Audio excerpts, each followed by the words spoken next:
Aucune femme ne recourt de gaieté de cœur à l'avortement. Il suffit d'écouter les femmes. C'est toujours un drame, cela restera toujours un drame. C'est pourquoi, si le projet qui vous est présenté tient compte de la situation de fait existante, s'il admet la possibilité d'une interruption de grossesse, c'est pour la contrôler et autant que possible en dissuader la femme. Dans son discours de présentation du projet de loi sur l'IVG du 26 novembre 1974 à l'Assemblée nationale, Simone Veil avait ajouté que l'avortement doit rester l'exception, l'ultime recours pour des situations sans issue. Or, sous la Ve République, l'exception, c'est devenu la règle, tant ce phénomène est répandu depuis janvier 1975, date de la loi Veil qui a légalisé le droit à l'avortement. Alors Simone Veil, initialement Simone Jacob, mariée au haut fonctionnaire Antoine Veil. Donc Simone Veil a commencé sa carrière dans la magistrature, puis elle est devenue une femme politique. Elle était en 1975 la ministre de la Santé, c'était sous la présidence de Giscard d'Estaing et avec Jacques Chirac comme Premier ministre. Simone Veil avec un V, attention à ne pas confondre avec Simone Veil avec un W, la philosophe.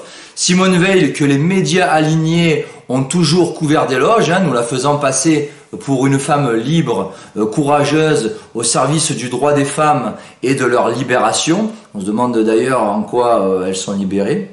Alors historiquement, la loi Veil de 1975 a donc légalisé l'avortement et elle a succédé à la loi Neuwirth de Lucien Neuwirth qui a lui autorisé la contraception avec sa loi promulguée en 1967 et qui fut appliquée en 1972. Donc une loi est venue compléter l'autre et se greffer à un même projet. La légalisation de l'avortement est une mesure phare de la République. C'est un pur produit maçonnique. Rappelons qu'à l'origine du planning familial, nous avions le docteur Pierre Simon, qui fut grand maître de la Grande Loge de France, et que Simone Veil était elle-même une franc-maçonne du Mnaïbrite. Des francs-maçons, dont Pierre Simon, ont parfaitement reconnu et même revendiqué la paternité de cette loi. On a pu faire passer la législation sur l'avortement, eh bien c'était parce que, par le canal en particulier de la fraternelle parlementaire d'une part, mais d'autre part aussi par d'autres amis qui aiment bien écouter la pensée maçonnique et réfléchir avec nous. C'est à la suite de travaux maçonniques que j'ai déposé en 1971 le texte qui est devenu le texte de Madame Veil, le texte du gouvernement, mais qui était moins généreux que le mien. Mais voilà un texte qui a été élaboré par les loges. Nous sommes ici dans un cas typique du clivage Église contre Église. Si la loi de 1905 de séparation de l'Église et de l'État fut une victoire incontestable de la contre-Église sur l'Église, il en est de même avec la légalisation de l'avortement 70 ans plus tard, donc en 1975, qui fut une victoire du féminisme en France au détriment de la femme maternelle, de la mère de famille, de la construction familiale, de la nation, de notre civilisation. Donc aujourd'hui, au XXIe siècle, l'avortement est hélas rentré dans les mœurs, cet acte est banalisé, sauf que projet parental ou pas, enfant désiré ou pas, ce qu'il y a dans le ventre des mamans, ce sont des êtres humains. Ce n'est pas rien. Et l'avortement reste avant toute chose un crime contre l'humanité, contre la vie, et même un crime de masse, tant ce procédé meurtrier est très souvent employé depuis maintenant presque 50 ans. Alors évidemment, le Grand Orient de France n'a pas cette considération-là. En 2016, par exemple, son grand maître Daniel Keller avait salué le combat de Simone Veil pour l'émancipation des femmes, disait-il. Fille de la laïcité qui constitue le cœur de l'engagement des francs-maçons. Sa loi sur l'IVG devint le symbole de l'amélioration de l'homme et de la société à laquelle les francs-maçons travaillent. Cette loi reste un pilier de notre société. Fin de citation. Quelques chiffres vont nous aider à y voir plus clair et à prendre mieux conscience de ce fléau. En 2021, en France, il y a eu 223 300 IVG pratiqués, soit à peu près pareil que les années précédentes, selon les statistiques officielles. Plus de la moitié concerne des jeunes femmes qui ont entre 20 et 30 ans. Ce nombre serait stable, et ce, malgré l'utilisation de la pilule contraceptive. Depuis 1975, cela fait au total plus de 7 millions d'enfants à naître, supprimés légalement, ce qui est absolument terrible. Tout aussi terrible, plus d'une femme sur deux a avorté au moins une fois dans sa vie. Donc la majorité des femmes en France y ont eu recours. Il y a en gros un avortement pour 3 naissances en France. Alors je disais 223 300 IVG, mais c'est probablement plus quand on sait tous les moyens qu'il y a aujourd'hui pour avorter. Par aspiration, par curetage, injection, il y a le stérilet, la naissance partielle, la pilule abortive, la pilule du lendemain. Nous sommes en France le pays au monde où on avorte le plus, et nous sommes aussi le pays où on consomme le plus d'antidépresseurs en Europe. C'est à ce genre de statistiques déplorables, catastrophiques, qu'on constate la dégénérescence profonde de notre civilisation. Civilisation qui n'en est même plus une, qui ne tenait debout que lorsqu'elle se basait sur la religion catholique, c'est un fait. Entre l'avortement et la prise d'antidépresseurs, ce sont des baromètres importants, je trouve, du mal-être dans notre société. Pour beaucoup de féministes et dégénérés du monde moderne, qui n'ont même plus la notion du bien, du mal, de la raison, ni du simple bon sens, pour tous ces gens-là, tels la fémène Inna Shevchenko, l'IVG, c'est sacré.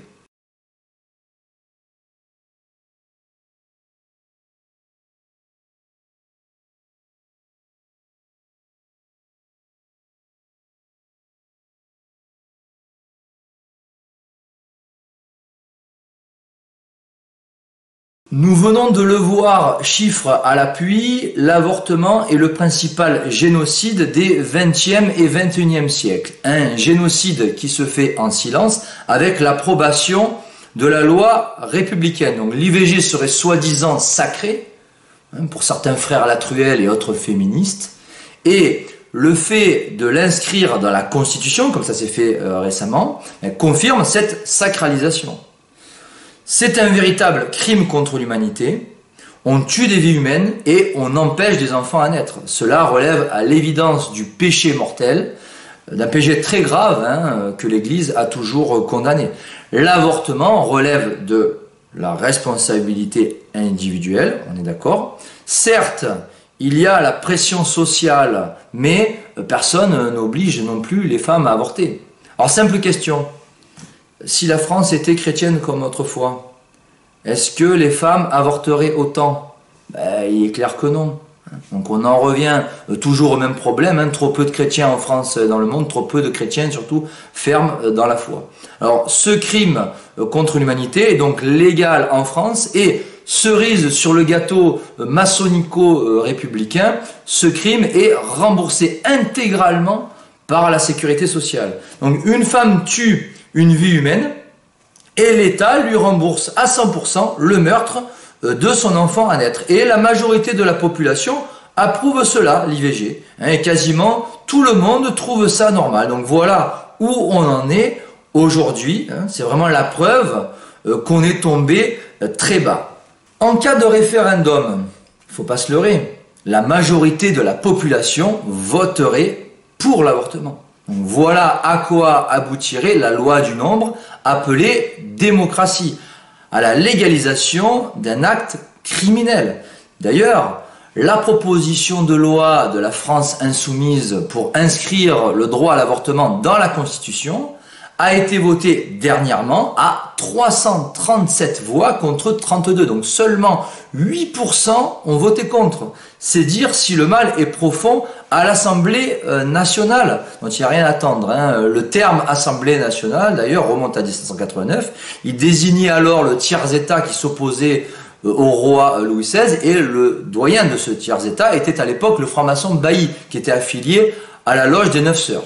Donc ce sujet sensible, l'IVG, est la démonstration que le nombre n'est pas raison, y compris au Rassemblement national où 38 députés ont voté pour, 23 contre quand même, et 13 se sont abstenus. Donc dans les 38 qui ont voté pour, on trouve sans surprise Marine Le Pen, Bruno Bilde, Sébastien Chenu et Julien Audoul. Je crois que cela se passe de commentaires.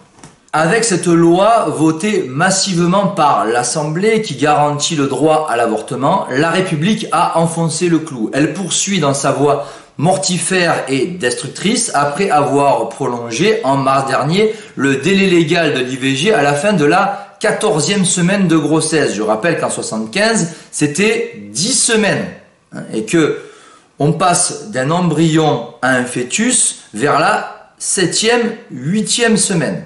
Alors, on est dans la prolongation de ce projet criminel. La République est dans sa droite ligne directrice, destructrice. Elle n'a pas changé son fusil d'épaule, contrairement à Marine Le Pen, qui est un peu variée. La France insoumise jubile par la voix de Mathilde Panot, idem pour le garde des Sceaux Dupond-Moretti, mais tout ça n'est pas du tout une surprise. De nos jours, la légalisation de l'avortement est devenue un acquis. D'ailleurs, récemment, Pascal Praud l'a affirmé sans ambiguïté dans son émission L'heure des pros. Pour lui, c'est un non-débat. Il l'a affirmé face à Charlotte Dornelas qui lui apportait la contradiction. Charlotte, c'est un non-débat quasiment pour 80%. Vous êtes gentil, c'est un non-débat pour vous. C'est un non-débat pour 90% des gens qui ont moins de 30 ans. Alors je veux dire, en France. Je parle en France. C'est-à-dire qu'il n'y a aujourd'hui... Je suis d'accord avec vous. C'est quasiment unanimement, les jeunes femmes n'accepteraient pas, à juste titre, me semble-t-il, qu'on puisse remettre en cause ce droit. Parmi les arguments qu'on entend couramment chez les pro-avortement, nous avons « mon corps m'appartient, c'est mon choix », comme dirait l'autre. Mais dans son ventre, c'est un autre, justement, que la femme empêche de naître. Donc disposer librement de son corps revient en fait à tuer l'autre. Un être humain innocent qui n'a rien demandé. Et aussi à subir soi-même un traumatisme psychologique conséquent, généralement une dépression au minimum. Donc je pose simplement la question. Depuis quand a-t-on le droit de tuer l'autre? J'aimerais qu'on m'explique depuis quand on a le droit de tuer l'autre dans notre société. De surcroît, un enfant à naître. Alors l'autre argument c'est oui, mais celles qui ont été violées doivent pouvoir avorter. Alors déjà, c'est un cas extrêmement rare qui relève donc de l'exception, la fameuse exception dont parlait Simone Veil. Et on a l'habitude de dire que l'exception confirme la règle. Oui, en effet, mais on ne fait pas d'une exception une règle. L'exception ne fait pas la règle.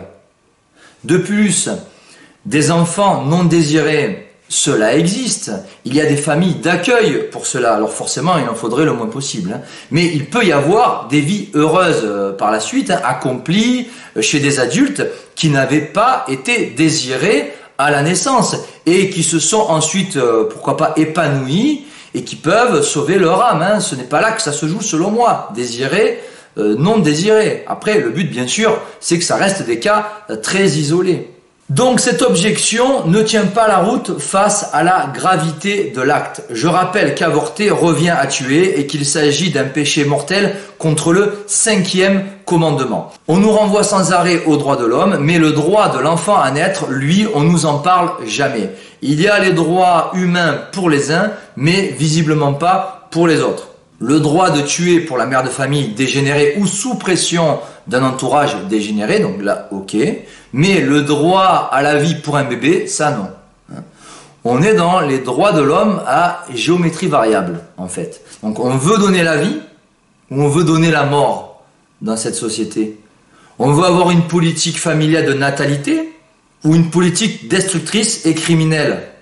Ce serait important de se poser les bonnes questions. Alors forcément, cela a des conséquences fâcheuses pour celles qui font le choix de l'IVG. Un sondage IFOP, qui vaut ce qu'il vaut, un sondage IFOP nous indique que 89% des Françaises reconnaissent que l'avortement laisse des traces psychologiques difficiles à vivre pour les femmes. Et 72% estiment que la société devrait davantage aider les femmes à éviter le recours à l'IVG. Or, c'est l'inverse qui est fait par la République. Par conséquent, il faudrait donc arrêter le remboursement à 100% et même supprimer tout simplement cette légalisation. Sauf que sous la Ve République, c'est un acquis et il n'y a même pas de débat. Il y a de nombreux témoignages de femmes ayant avorté et je crois que le mieux c'est de les écouter, c'est d'écouter certaines d'entre elles. C'était pour vous dire comme quoi quand même un avortement c'est pas rien. Parce qu'il n'y a pas un jour où j'y pense pas. Il n'y a pas un jour où je pleure pas le soir. Il n'y a pas un jour où je me dis, voilà, j'y pense pas quoi. C'est vraiment quelque chose à prendre au sérieux.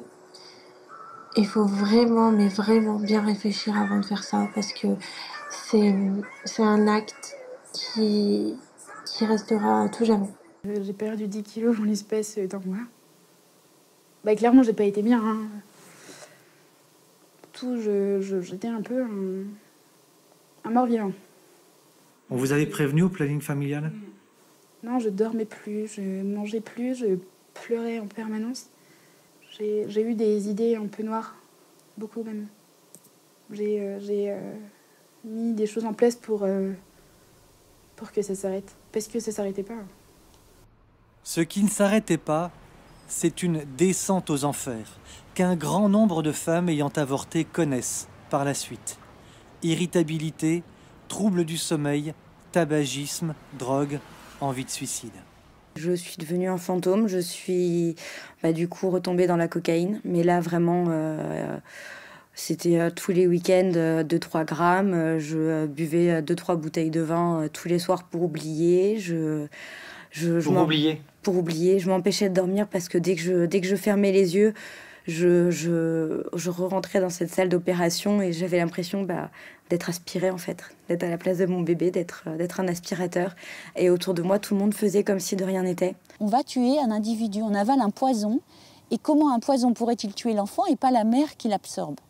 Expliquez-moi, forcément il y aura des conséquences sur la mère. Moi je suis allée avorter parce que je voulais le faire. Mais je suis sortie contre l'avortement parce que j'ai vu les dégâts que ça a occasionné. Sur vous? Sur moi et sur mon entourage. J'ai subi un avortement quand j'avais 18 ans. Cela remonte à plusieurs années.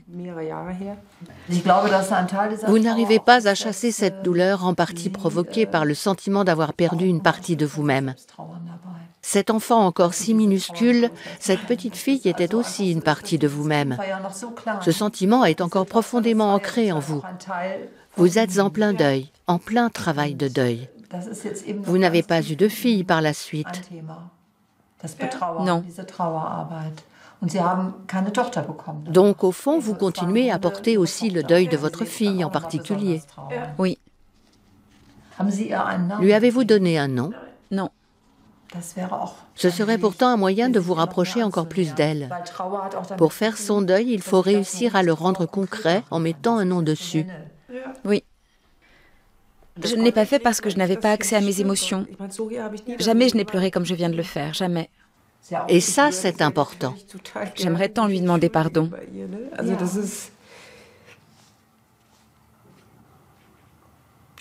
Avez-vous le sentiment que votre fille est proche de vous, qu'elle vous accompagne au quotidien, à moins qu'elle ne soit loin, au contraire?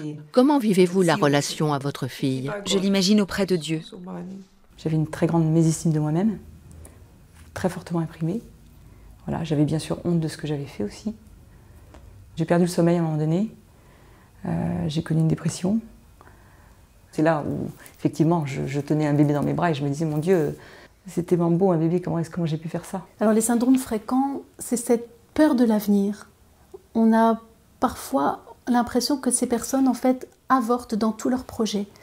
C'est aussi toute cette culpabilité qui pèse, qui est vraiment très lourde parce que ces personnes ne peuvent pas se pardonner. Et puis aussi tous les syndromes qui sont somatiques, les cauchemars, les insomnies, les migraines et tout ce qui s'ensuit. Il va y avoir aussi des idées, des pensées suicidaires et puis cette vengeance vis-à-vis de l'homme, vis-à-vis du corps médical. Il y a des personnes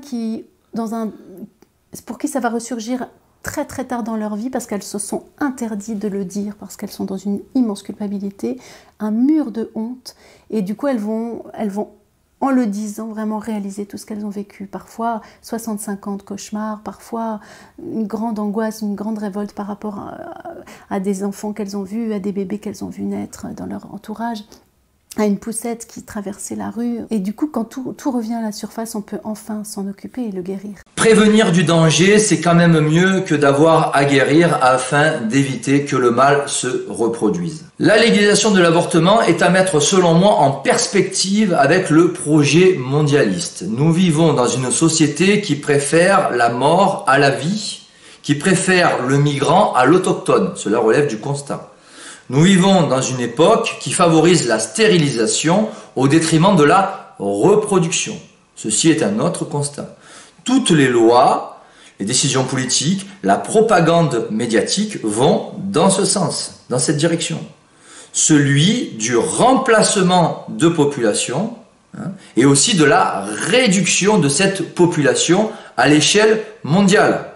Ce qui est un but majeur du nouvel ordre mondial. L'avortement comme le remplacement de population en Occident sont des points importants du processus révolutionnaire mondialiste. Le mondialisme est un projet contre nature, son but est de tout dénaturer, dénaturer les nations, leur identité. L'équation est simple, avortement de masse plus immigration massive non européenne, non chrétienne, égale remplacement de population. Grand remplacement, diront certains, qui est déjà acté dans certains quartiers, certaines villes, pendant que certains collabos à la République crient à l'extrême droite et au complotisme, ce projet en attendant il se met en place. Et dans certains endroits, il est déjà acté. Il suffit d'ouvrir les yeux, d'être dans le principe de réalité et non dans l'idéologie. Donc, à l'instar de l'immigration, l'avortement est un facteur important de la démographie française. Il a donc l'approbation de la démocratie et il influe sur la démographie. Il y a un parallèle à faire entre les plus de 200 000 avortements qui sont pratiqués chaque année et les 300 000 immigrés réclamés par Jacques Attali. Donc le conseiller à l'Élysée et mentor de Macron avait exprimé ce souhait devant Léa Salamé sur un plateau télévisé. C'était il y a environ une dizaine d'années. Aujourd'hui, on a 100 000 étrangers qui rentrent par an actifs. Tous les démographes, tous les statisticiens disent qu'il faut dans les 15 ans qui viennent 300 000 étrangers travailleurs de plus par an, ce qui est vraiment tout à fait considérable. Mais naturellement, il faut les intégrer. Tout pousse à l'hédonisme, à l'individualisme et non à la construction familiale. Tout en imposant les migrants, la République incite clairement à l'avortement. Avortement de masse qui fait donc partie intégrante du projet mondialiste. Par conséquent, en cautionnant la loi Veil, tous les partis politiques, sans exception, sont complices de ce mondialisme en marche. C'est qu'à le dire. Quiconque en politique prétend s'opposer au grand remplacement doit en premier lieu abroger la loi Veil. Or, à droite, personne ne la remet en cause et la majorité l'approuve, y compris à Reconquête, y compris au Rassemblement national.